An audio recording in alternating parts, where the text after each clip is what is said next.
जो अभी जितनी बातें अभय जी ने करी है, हाँ हाँ, और जो ये सामने माननीय मंत्री जी की रिपोर्ट में पढ़ रहा था, अभी इन्होंने इसके अंदर जून 2020 के अंदर रिपोर्ट आ चुकी है, जिसमें ये मानते हैं इनकी रिपोर्ट में कि उसके अंदर प्रूव हो गया था 2020 जून में, यानी 2.25 साल पहले।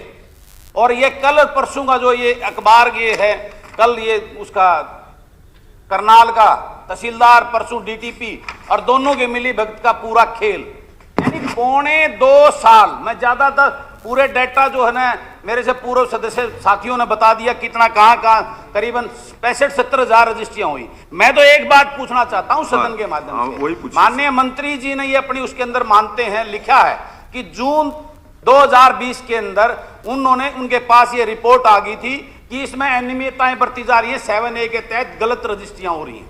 तो क्या 2.25 साल के अंदर आज तक या तो ये कैपेबल नहीं है सरकार उस चीज को कंट्रोल करने में, या ये क्लियर कर देगा उसमें मिली भगत से ये सारा खेल खेला जा रहा है। 2.25 साल में आज मंत्री जी ये कहते हैं हमारे पास तहसीलदार की वो नहीं है। 2.25 साल में अगर इनको उस टाइम कम लग रहा था तो आज 2.25 साल रिक्रूटमेंट क्यों नहीं की इन्होंने?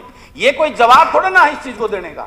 ये अपनी जिम्मेवारियों से ना बाजे और इसमें दोनों चीजों में एक चीज को एक्सेप्ट करें, या तो करें कि ये उसमें सामर्थ्यवान नहीं है, उस चीज को कंट्रोल करने में इनका जो है ना वो नहीं है, या इनकी मिली भगत, दोनों में से एक चीज है ना।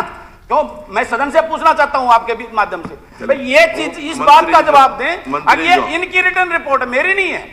मंत्री जी ने जून 2020 के अंदर मानना है कि वो अनियमितता आई, रिपोर्ट मेरे पास आई, आपकी रिपोर्ट है मंत्री जी। बैठिए बैठिए। हाँ अध्यक्ष जी, माननीय सदस्य जो बात कह रहे हैं, मशरूमिंग का मामला कोई आज का नहीं है। 1980 के दशक के अंदर कानून बना था जिसके अंदर कंट्री एंड टाउन प्लानिंग द्वारा रिस्ट्रिक्शन 7A की लगाई गई। उसमें निरंतर बदलाव आते रहे। 1 हेक्टेयर को 2 कनाल किया गया, 2 कनाल को 1 एकड़ किया गया, और 1 एकड़ ये सदन के अंदर ही हम सब ने मिलकर किया था। जो 2020 की आप बात करें उसके बाद कानून है कि आपने कोई भी डीड रजिस्टर करानी है अंदर, और ऑटोमेटेड है, वेब हेलरिस के माध्यम से हर चीज मॉनिटर्ड है कि अगर आप रजिस्ट्रेशन कराना चाहते हैं तो आपको 2 NOC रिक्वायर्ड है अध्यक्ष। पहली NOC अर्बन लोकल बॉडीज की, जिसके अंदर आपका प्रॉपर्टी ID होना चाहिए, आपके हर प्रकार के ड्यूज, चाहे वो प्रॉपर्टी टैक्स की बात हो, डेवलपमेंट चार्जेस की बात हो, ये पेड ऑफ होनी चाहिए, और उसके बाद जाकर आपको NOC उपलब्ध होती है। उसके साथ साथ एक NOC जो दूसरे नंबर पर आपको जरूरी है, वो जरूरी है 7A की, जो टाउन एंड कंट्री प्लानिंग देता है। और टाउन एंड कंट्री प्लानिंग की NOC का भी कानून बनाया गया कि 30 दिन के अंदर अंदर जो आपके टाउन एंड कंट्री प्लानिंग के ऑफिसर कंसर्न है वो उसका विजिट करेंगे, और विजिट कर कर वहाँ पर मौके पर देखकर कि yes it is not agriculture या इट इज़ एग्रीकल्चर, और उसके साथ साथ ये 1 एकड़ से कम है नहीं है, वो अपनी NOC की इलीगल कॉलोनाइजेशन ना हो, मशरूमिंग ना हो, देंगे। और 2020 के बाद से लेकर आज तक का मैं डाटा आपको अलग तौर पर उपलब्ध करा दूंगा, जिसके अंदर हजारों NOCs की रजिस्ट्रेशन हुई है। करनाल का जो मामला सामने आया है, जितना फैक्ट क्योंकि अंडर इन्वेस्टिगेशन है, मैं आपके साथ इतना ही साझा कर सकता हूँ कि टाउन एंड कंट्री प्लानिंग के DTP को हमारी सरकार के विजिलेंस विभाग ने पकड़ा, और जब उसको पकड़ा गया, जब ये पता चला कि वो NOC अप्रूवल के लिए पैसे लेता था, उसको तुरंत रिमांड पे ले लिया गया। उस इन्वेस्टिगेशन में पता चला कि उसके साथ कोई पुराने लेन देन किसी तहसीलदार के थे।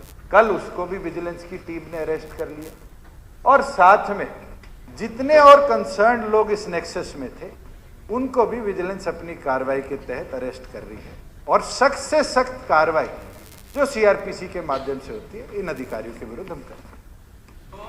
अध्यक्ष जी, मंत्री जी ने जवाब दिया, मैं उसकी बात से मानता हूं कि ये प्रावधान है NOC लेने का, लेकिन जो ये घोटाला जिसको हम बात कर रहे हैं, ये घोटाला उसी का नाम तो है, वो NOC या तो NOC नहीं ली गई, या जिस प्रकार से ये करनाल का खेल है, पैसे लेकर झूठी NOCयां देने का काम किया, इसी बात की तो हम जिक्र कर रहे हैं। जो आप जो प्रावधान है, जो एज पर लॉ हमने बनाया है या सदन में बैठ के बनाया है, उसी अरे एक मिनट भाई बीच में ना बोला, उसी के तहत जो ये चीजें आ रही हैं कि वहां वो एनओसी ली नहीं। और ये जो ताजा 2 दिन पहले करनाल का इशू है, जो एनओसी दे रहा वो गलत ही तो एनओसी दे रहा था, 7A के तहत वो पैसे लेकर दे रहा था, यही तो खेल, इसी बात का तो जिक्र कर रहे हैं हम, इसी बात का तो जिक्र कर रहे हैं हम। जो ये गड़बड़ घोटाला है, ये 65,000 70,000 के करीब जो रजिस्ट्रियां हैं, इनमें आपने अपनी रिपोर्ट में माना कि वो गलत हुई है, वो एनओसी नहीं लेगी तभी रजिस्ट्री, उसी बात का तो बात कर रहे हैं। उनके ऊपर आपने 1.25 साल में उसका क्या प्रावधान किया, 1.25 साल में भी आप कंट्रोल नहीं कर पाए उस चीज को, जो 2020 में आपके पास जो नोटिस मांगी थी। माननीय सदस्य जो बात कह रहे हैं, हाँ, मैं एक चीज बारी बारी सदन में कह चुका हूं कि हर चीज को घोटाला स्कैम बना देते हैं।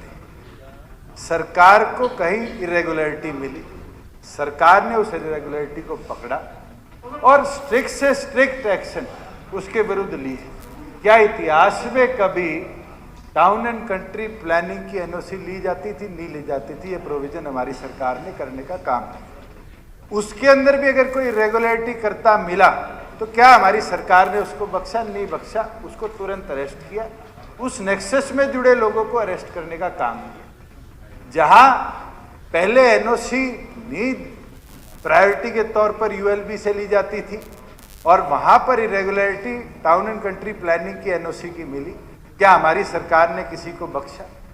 तमाम लोगों के विरुद्ध हमने एक्शन प्रोसीड करे और इतने बड़े स्केल पर आज तक के इतिहास में किसी प्रदेश में इतना बड़ा एक्शन नहीं लिया।